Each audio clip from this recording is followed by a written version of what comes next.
Take two. Hello everyone, Fifi and Sam here for another Community Matters interview, and we're here with our lovely friend Scott, who is the founder of the Humanity Project and the Freedom Food Club. So thanks so much for coming on, Scott. Welcome, ladies. It's my pleasure. Oh, thank you. So do you want to just fill everyone in on what you're doing and how you got started? Really, the Humanity Project was kind of born about 6 months before COVID-19 happened. So I was basically asking, what's my purpose in life? Show me what I need to do. And then I had this vision, and I saw what we need to do in the future and how we need to recreate society so we're not all modern day slaves. And then I thought to myself, I thought we've got probably 10 years or something like that for me to try and get this in place and build the first project. And then the coronavirus happened, and I realized that we don't have that much time. Yeah, it's all gone pretty quick, hasn't it? And I was like, oh God, here we go. So what is the Humanity Project then? What is your vision? So the Humanity Project was created with a vision to end modern day slavery, really. I mean, when slavery officially ended and they freed all the slaves, they created the birth certificate and enslaved everybody. So we're all modern day slaves.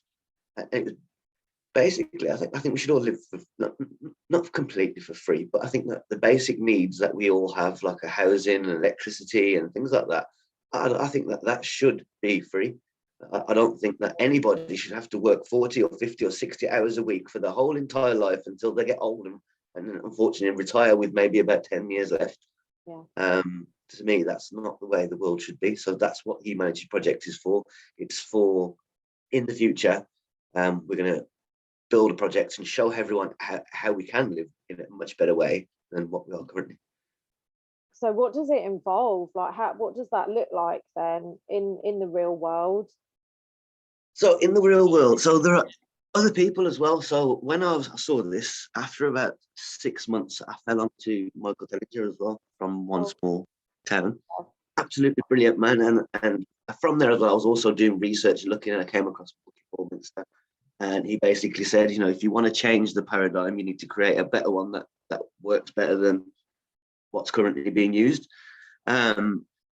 Because we don't have the funding and we don't have the support and we don't have everything to build the first Humanity Project, then that's where the Freedom Food Club came from. So it was that was something that we could all do now together in our communities now. So we don't need all the money and we don't need all the time and effort that's going to have to be put into build the first Humanity Project. So the Freedom Food Club, that was created for what we can do now, because obviously at the moment the food's going crazy, the energy is going crazy, the money is going crazy, inflation's going crazy, and I think a lot of people potentially may starve in the future. Hopefully we can counteract that by everybody coming together in the community and growing their own. I mean, after World War I and II, that's where the allotments were created from, because people were starving. So I think it's about time that we do something like that again and prepare ourselves for for the storm, really, what's coming. And we've definitely seen a massive upswing in people starting to grow. Like me and Sam have got our own first time growers. We've got our stuff growing in the garden, which we're really excited about, and we know so many other standers in particular that are doing it either in their gardens, or they've got shared allotments, or they're planning to get land and things. So it's obviously a real need, and it's very heartening to see it starting to happen, because I have to admit, for a while I was a bit panicky about all of this. We were seeing what's coming and no one seemed to really be doing anything or taking it quite seriously enough, but all of a sudden it's kind of taken off. And so I mean, how can people get involved? How does it work with the Freedom Food Project? Is it bringing people together so they can grow? Yes, we've got an absolutely amazing WhatsApp group. We've got Telegram and Facebook and all that stuff as well. So if you click on the page, you can very easily find us on all the social media platforms. But yeah, we've got a WhatsApp group and it's absolutely fantastic. I love looking in there every day. So quite a lot of people are like yourselves, me included. So it's the first year I've grew potatoes and tomatoes and lettuces and all this stuff that we're growing. And I think it's the same case for most people. I think most people are fairly new into this kind of stuff. We've got a lady in the group called Annie, and she is absolutely amazing. She's been doing this for about 30 years or something. And she teaches everyone, like, so people in the group, and they're like, oh, I've got this problem with this, what can I do? And then, yeah, it's just brilliant, the support in there. And yeah, it's so fantastic. I absolutely love it. It's bringing everyone together, and that's what's needed. I think if we all come together and you unite, then we're going to be a lot stronger, in a stronger position going forward. No, for sure. Yeah. So I know on the I mean, I follow the page group on Facebook, and there's some really good sort of hints and tips and things on there that you do post, because obviously, you know, as Fifi said, we're both very new to this, and I'm sure there are a lot of people that are just kind of like, okay, I'm just going to stick stuff in the ground and hope for the best. So have you got more tips and stuff on your website that people can sort of access? So on the website, yeah, Freedom Food was only created this year, so nobody's had the first harvest yet. So it's at the moment, it's kind of there's loads of great ideas on there, loads of great stuff. There's an interactive map of all the land in the UK that's unregistered, and tips on how to claim it for yourself and use it for yourself, and all sorts of things. But it's only we haven't had our first harvest yet, so I can't wait until, you know, so we get towards winter and people are going to start showing what they've grown, and then I will update the website and have as much things as we can on there. Whether Annie loves helping people, so she loves it. She's in the WhatsApp group pretty much every day saying, oh, you can do this and you can do that and do this and do that and try this, and most of these things I would never have a clue. Yeah. Because she's been doing it for so long, it's just fantastic. I Got can't wait. untapped knowledge. We're 12 months in 12 months from now in the future, there's going to be so many things that can help people like us that haven't really got so much of a clue. Really, it's really important, going back to what you just said, it's really important. You said there's a lot of unregistered land around the UK that people can actually claim and use to grow, because obviously it's one thing to be growing in your back garden. I mean, obviously, you know, some people are very blessed and have massive gardens, but there are a lot of us that are quite small, and obviously, you know, there's a limit to how much you can grow.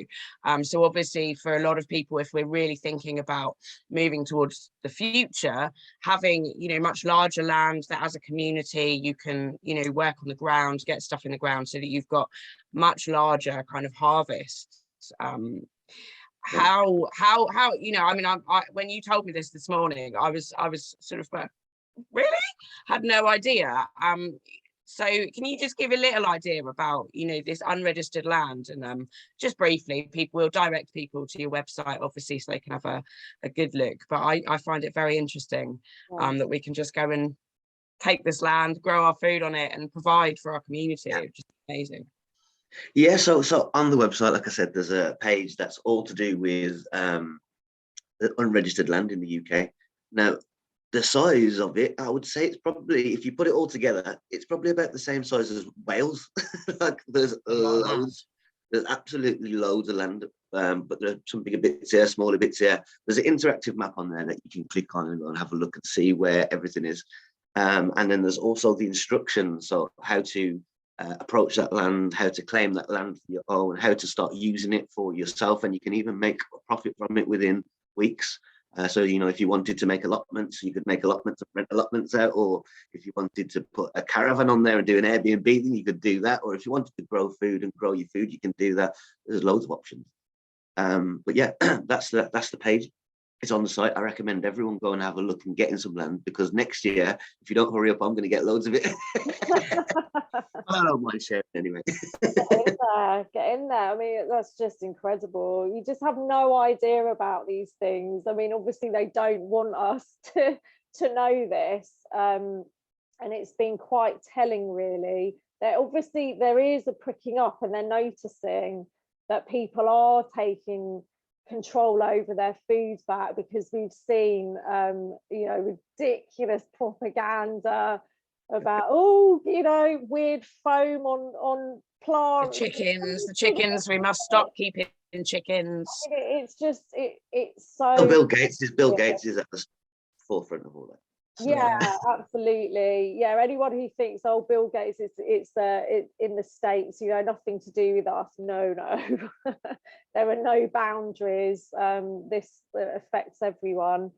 But well, yeah, because of Ukraine as well. So Ukraine and Putin's making a big difference, because Ukraine usually supplies a lot of the grain and a lot of the stuff that the farmers need to grow the food, and they're not getting it this year. yeah. So it's not just America that we've got to be concerned with; it's the whole world. You know, really.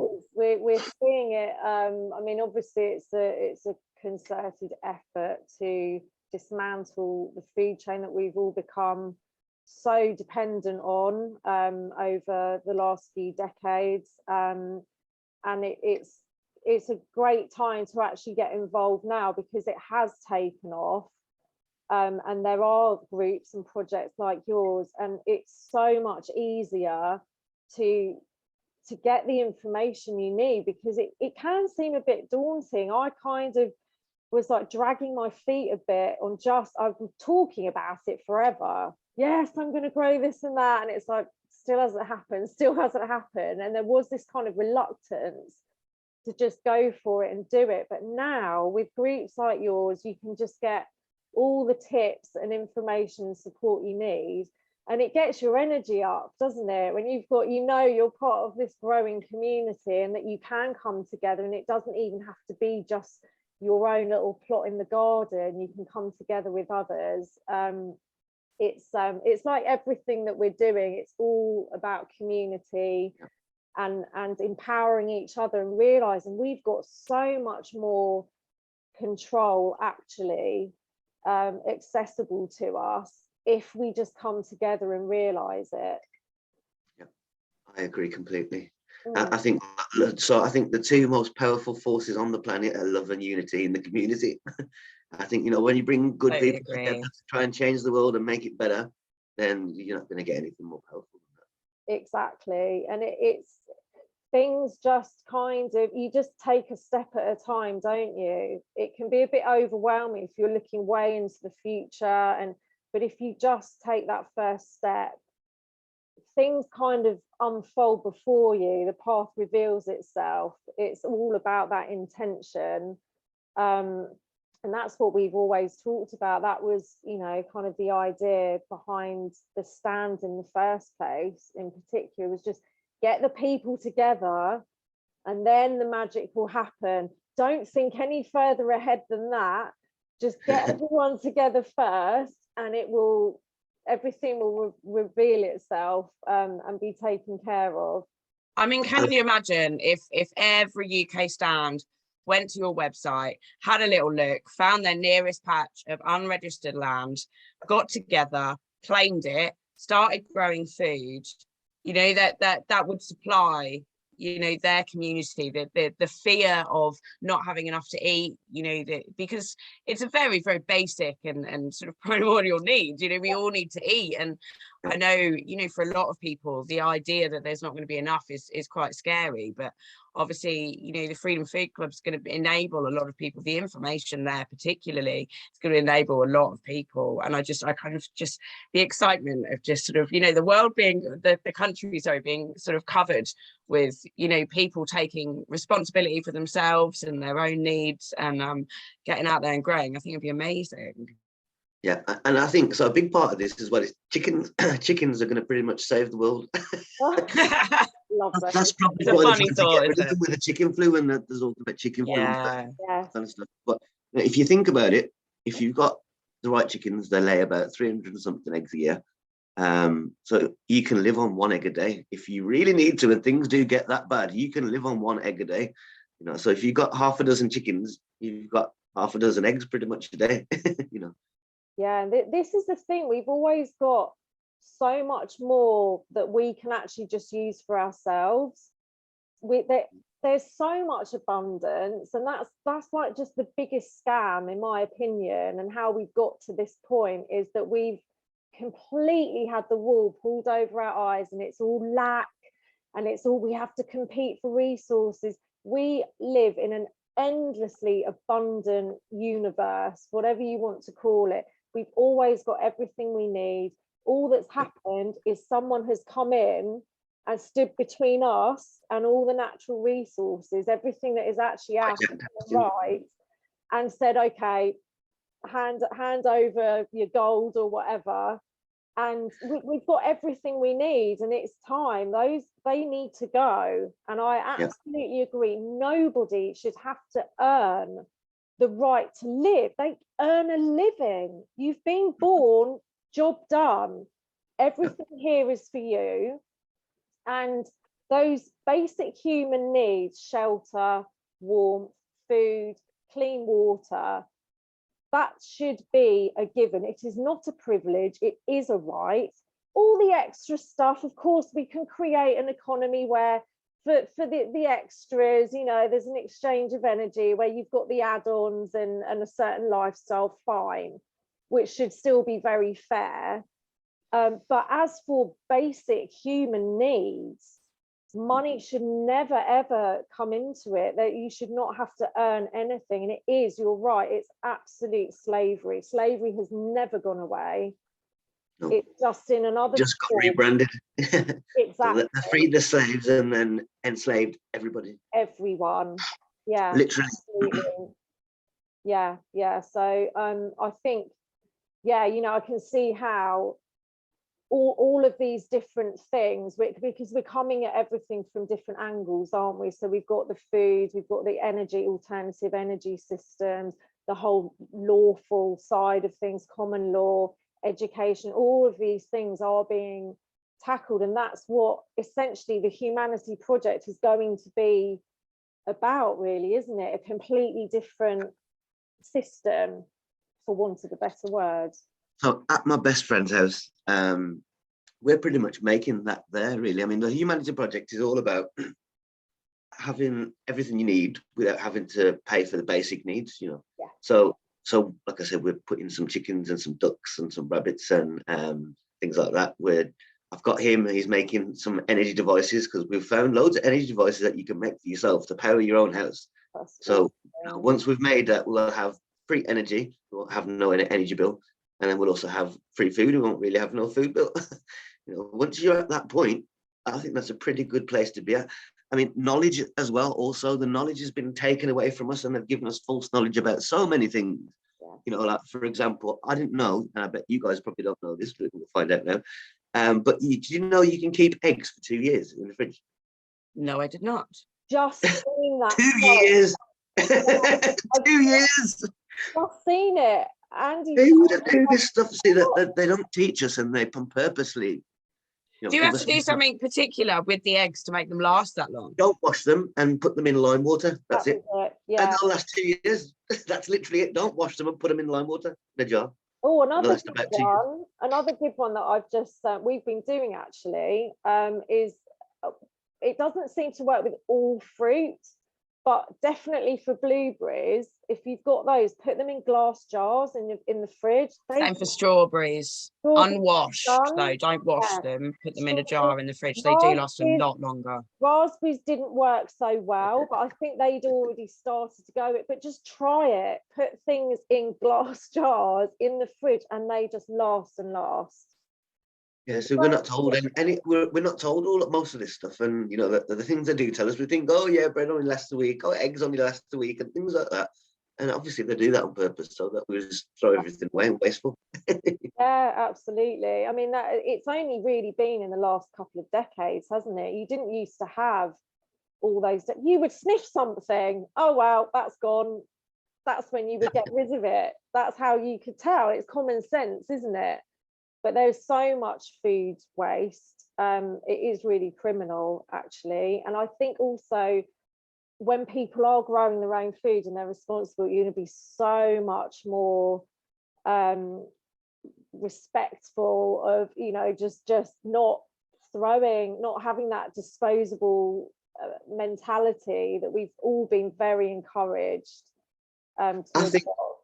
Growing your own food as well, I think it gives you more energy. It makes you feel better when you eat it, I think. Yeah. So, you know, if There's you so many that's not the benefits. same. But like if you grew it yourself, and so like, I remember one of my old friends, they grew loads of food in their garden, and they made a stew. And this stew, when you ate a bowl of this stew, it gave you that much energy. I'd want to run around the house. Literally, I've never had a stew out of a can or from Sainsbury's or whatever. That's done that to me. You know, that's the only time I've ever had something like that is when I've eaten something that's freshly made, freshly cooked. You know, like fresh. Yeah, I think that makes a difference too. it does. Yeah, I think the other really important thing for me, having two young children, is that, you know, growing food it's showing my kids where food comes from. You know, the excitement for them, and for me, to be fair, actually, but like for them to see, you know, this food growing and to see it going, you know, from a tiny seed, you know, growing into, I mean, our potato plants, I had no idea potato plants grew so big. It's like a bloody jungle in my garden. But seeing that and then being able to harvest those potatoes, you know, wash them, they do help me prepare the food and then put it on their plate. And I think it's really, really important for kids to be able to see that, because, you know, I see reports here and there of kids actually not having any idea where their food comes from whatsoever. And we seem to have really, really lost this, you know, responsibility and this appreciation even for the food that we eat.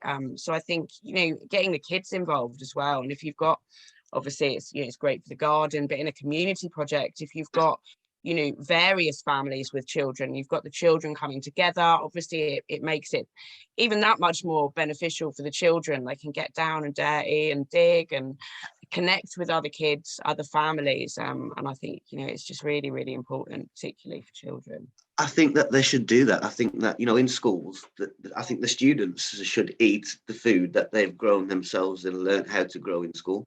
I mean, the reason why we're not taught any of this stuff is because, you know, self-sufficient and people are very difficult to control. You know, if I've got all my eggs every day and I've got my food and I've got my, you know, tomatoes and that kind of stuff, and, you know, I've got my free energy, I don't need anything from the government. I'm completely fine without them. You know, and I think once many more people get into that position, we're all kind of free then, within reason. Yeah, it gives you that taste of freedom, doesn't it? To realise that, oh, I don't actually need them. I don't have to be dependent. And this is what we've focused on a great deal, is look to the world that you want to create, look to the future. Obviously, we can't switch off and pretend what's happening isn't happening, but predominantly your energy and focus needs to go on creating the new, because rather than getting into, I don't say that there won't be very tough times ahead, this is a battle, but when you're creating something that just removes you from that dependence, not needing them, you don't have to get really involved in this huge like tug of war, because we don't want their old systems. It doesn't work for us. Exactly, it doesn't work for us. So what do we want? Rather than focusing all our energy on fighting against, which again, there's a place for it. I'm not saying put your head in the sand or anything, but if your focus is mainly on creating what does work for us, it's going to be more of a seamless transition, and it's a very easy first step, really, getting into the growing your food. It's something most people can do. It's not a huge change, you know, it's something that we can all get involved in. It's very enjoyable, and when you start to get that little taste of freedom, then it's going to impact all those other areas. You want more. Oh, okay, so if I don't need them for this, what else don't I need them for? And it's going to kind of open you up to all the possibilities. So yeah, it's, and that connection to nature, like Sam was saying about the children, just seeing that how things work, you know, that the sun and the rain, it's all integral, that's all part of growing these things. It's like a miracle. And for me, I'm definitely tapping into that kind of childlike glee every time I go in the garden. It's like, oh, look, they've grown a little bit. kale is I'm not that sort. wonderful. And actually, like, just we're ready to go now with our kale and lettuce. We're just sort of cutting and coming again with those things. And it's so exciting to have your own food on your plate. Yep. It's just, yeah. You know, you've got no pesticides on there and nothing on there that gives you organic. things that make you ill, and Yeah. I would also recommend, if people can, to buy the heirloom seeds. We need to keep those going. I've used a company, it's the Real Seed Company, I believe, and they've got a whole initiative as well where you can a seed bank where you can share seeds, because they've tried to basically trademark and GMO, all of this stuff. So they keep. And obviously important to note is that there is that bill coming through that will stop genetically modified produce actually being labelled. So we actually won't have the choice as to whether we buy it or not, in the sense that we don't actually know what we're buying. And those of us that would prefer to eat, non-genetically modified foods, we it's going to be much more difficult for us to do that. So it's quite important to just raise that one. I'm thinking there's probably still a lot of people that aren't sort of aware of that. Yeah, definitely. I think that's the same with a lot of cases. I think a lot of people just don't even know this stuff. They've never took any time to look into it. They're just getting on with life, getting on with, I think that's the reason why life's made difficult for most people. We all have to work and exchange most of our time for energy and money, and it doesn't lead us anywhere. It just leads us further down the path. Yeah, it is very, very difficult. I mean, life, particularly now, is very complex. There's a lot of people working, 2 jobs and just to make ends meet, which, going back to what you said, it's modern day slavery. We don't have lives. We have, a ball and chain to be able to, literally spend all our time working so that we've got enough food just to cover our basic needs. There's no actual life there. And so, starting to break away from that and starting to create these new systems where, not just the self-sufficiency for food, but, other ways of living that don't sort of depend on all of our energy going elsewhere, in return to sort of nothing really. And it is that you step into that power and you start to sort of really kind of feel like you're taking responsibility for your life. And when we take back our power, when we stop giving it to them, they stop having it. Like, it really is as simple as that. When we no longer need them, when we no longer need their systems, when we have those that are our own, that are actually beneficial for everybody, where everybody's actually not only living, but, really enjoying their life, and energy exchanges, bartering, and alternative systems that empower all of us. It's a future I really look forward to, and to see it sort of happening is really exciting. Yeah, I love it. I can't wait. So I think I'm very fortunate that I was shown what I needed to see, and I saw that we do it. So, especially with everything that's happened over the last 2 years, it's been a little bit of a crazy 2 years on all fronts. Understatement. Yeah, definitely. But I have no fear whatsoever, because I know that we get there. I saw that we get there, so we've got to get there. I think that this is literally the reason why I'm here, and I think that if I wasn't here for this reason, I'd probably been dead a long time ago, to be honest. So I think we're all here now for a reason at this time. I think this is definitely the best time to be alive in the history of humanity, because we're going to get to see the change that we want to be in the world. Mm. Yeah, right on. Total agreement. It is very challenging, and there are dark times that we all go through. It can be very draining, but again, we've got so many communities built now. You don't have to go through it alone. That's the main thing. We've got so many connections, and this is, of course, what that lot absolutely despise and fear the most, is us coming together. I'm always saying it. Do the opposite of what they want. Don't give them what they need, which is our fear, which is why it's ramped up. I mean, in a perverse way, the worse it gets, seemingly, from their side, it's an indicator of how desperate they are. They can't rest on their laurels. They have to really ramp things up and really try and keep us in a state of fear and panic where we can't think straight, because they cannot succeed otherwise. They have to have our consent. If they were capable of or able to just do what they wanted, have us in this, you know, full-on dystopian nightmare, we'd be in it. We would be in it. If we didn't have the power, we'd already be there. So as much as it can appear very dark and distressing, it's a kind of sign that they are on the way out. It's the final battle, really, and they'll throw everything they can at us, but they're only doing that because they know how powerful we actually are, and they just don't want us to realize it. I think that they know that they've already lost. Yeah. And they know that humanity is going to come together and work together and break all the paradigms and take back our planet.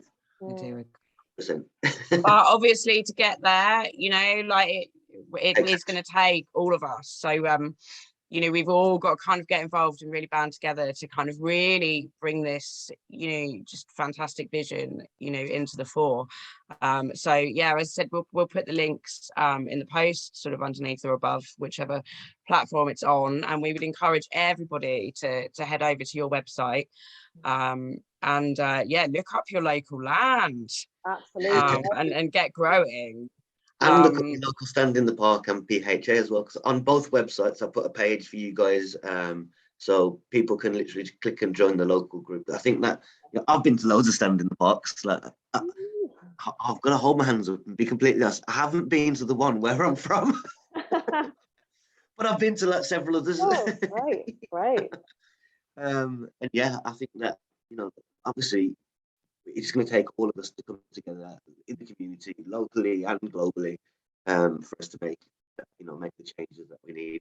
And you guys, Stand in the Park and PHA, and I think there's one called Joy Division. There's a few things like this. I think they're brilliant and they're needed. For sure, they're definitely needed, because, you know, what's better than joining your local group, meeting like-minded people, all supporting each other and helping each other and making sure we make it through this madness. You know? Exactly. We definitely need each other. Just a quick shout out. You'll be speaking at the West Midlands Super Stand on Sunday the 10th. Woo! So anyone in the Midlands, really, or anywhere in the country. Anywhere, come on down. Come in. We'll have a whole day of music and talks and just getting together. So that's advertised. Yeah, it's going to be amazing. It'll be a great day. We've got a really good lineup, and that's advertised all over our social media. So yeah, 10th of July, 12 o'clock onwards. If you want to come and hear Scott and many others, we'll have James from the PHA is speaking as well. We've got a wonderful local lady who's a forager and prepper, so we'll be doing a bit of foraging in the park, which will be amazing. Loads of great music. Jan for Freedom will be there, DJs. So yeah, that will be awesome. So I can't wait for that. I'm going to blow it. So obviously on the online, we have to be a little bit careful sometimes what we say, because videos get banned and stuff. yeah. But in person, you can say a lot more. So just wait for it. Look forward to that. So that's great. I think that's the perfect way to end here. We will add the links, as we said. Really encourage everyone to get involved, meet your local growing community, and yeah, keep us posted on how it goes. I love seeing people's photos of their veg and fruit growing. Yeah, I can't wait until, like I said, so it's the first year, sort of none of us have really had a harvest yet. Yeah, but you know, very soon you're going to see loads of pictures and loads of, I've seen I have seen some already. I know I've seen some strawberries. Strawberries seem to grow a bit earlier, apparently. But like I said, I don't know so much about all of this growing stuff at the moment. I'm still learning too, same as most people are still learning. So let's come and learn together and just do what we can do. There's no better way than to learn together, is there? No, definitely. Right, well, thank you so much again. Thank you, Scott. We will catch up again in the future and hear how it's all going, especially around harvest time.